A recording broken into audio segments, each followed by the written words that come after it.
people. Well, one of the things he has to do is resurrect the spirit among the people of the Russian country. The old Russia, not the Soviet Union. Because the communists in the intervening 25, 30 years had done everything possible to divide and conquer. Remember, they had pitted groups within the country against each other by class, by economic situations. They had taken capitalism, dismantled it. They had collectivized all the institutions. So there's very little left for the little people, and if you were somebody that was in the elites, you're nothing.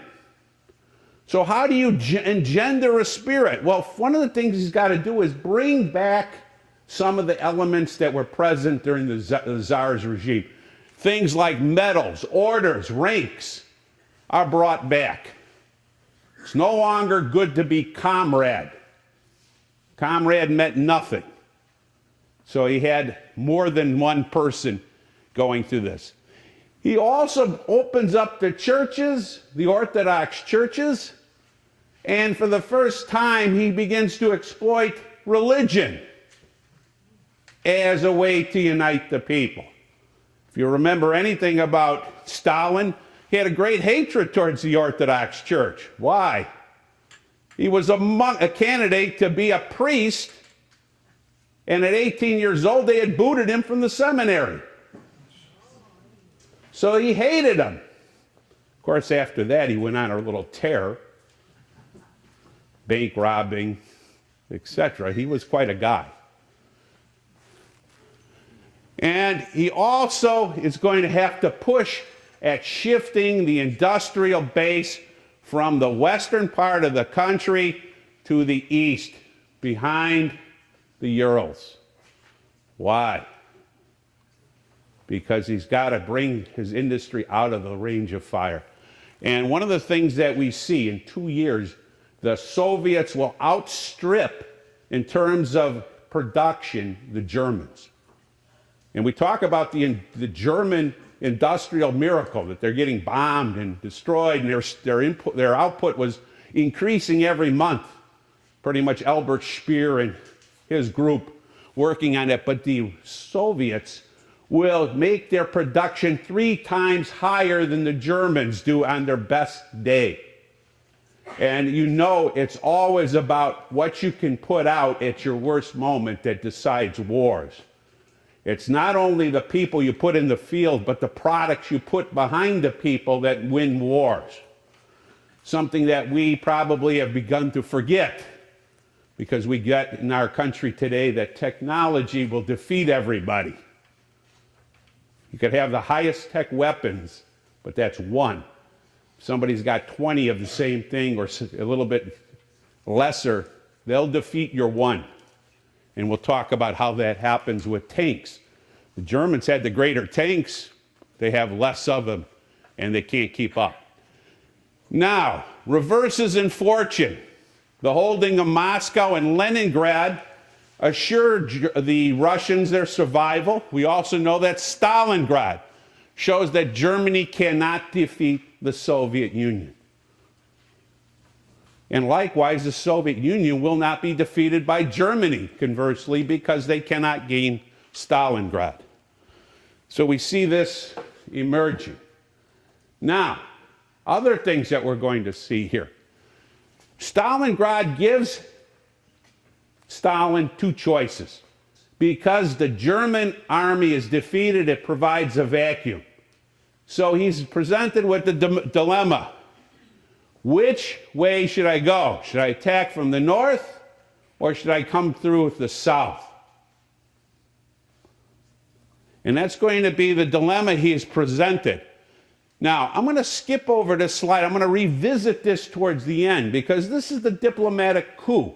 Because if we're talking about Stalin, from 43 to 44, we see a man that develops a backbone. He rallies his people. He gets his production up. He brings thousands and hundreds of thousands of new troops online, even though he's lost 300,000 to the Germans in the first phase of his war. he begins to now increase and win through diplomacy. And I'm going to go by these two slides. I'm going to come back to them at the very end. But after Stalingrad, the Russian High Command, the Stavka, had three crises that they could present to the Germans. First of all, they were throwing Army Group Don back to Rostov. The Kleist Army Group A was withdrawing back to the Sea of Azov. And he has a new flank developing in the north. And for the first time, the Soviets are on the offensive. After having rolled back, they're now pushing. And sometimes when you gain momentum, you overestimate yourself. You know, you start feeling good about yourself, and then all of a sudden, you overextend. And that's what's going to happen to the Soviets. February and March of 1943, they will push too far, too quick. And it will provide a unique opportunity for the Germans to strike back. Now, let's understand something. By April of 1943, the Soviets are producing 2 times as many tanks as the Russians. Why is that significant? I mean, excuse me. Yeah, the Russians are producing 2 times more than Germany. They are making more armor. Well, armor we know provides the breakthrough. In battles, if you have armor, you can break through lines. Production of 1,000 tanks a month, that's incredible. Incredible. And during the same period, the Germans were still only struggling. They put out 350. Well, that's not quite twice as many. It's more than twice as many in that particular stretch. And for more than one reason.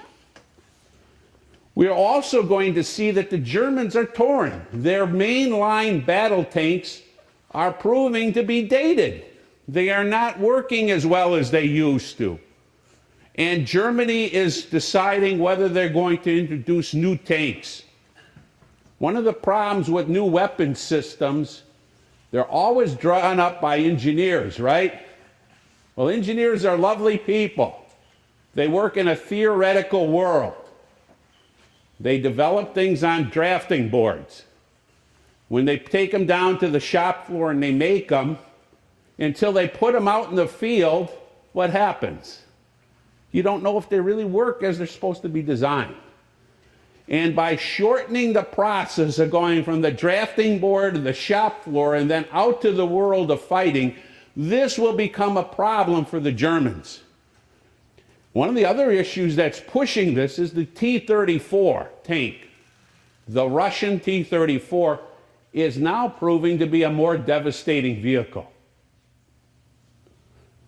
Its gun can punch through and destroy many of the German tanks. It's proving to be very agile.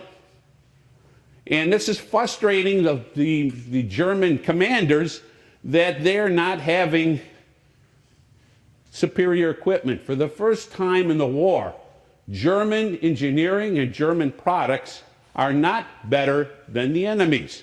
The other thing is the development of the rocket launcher, the Katyusha rocket launcher, a very simple weapon, but nonetheless devastating weapon that could be unleashed with multiple barrages of rockets onto infantry and anti-tank units to pin them down and destroy them. And it's a very simplistic weapon.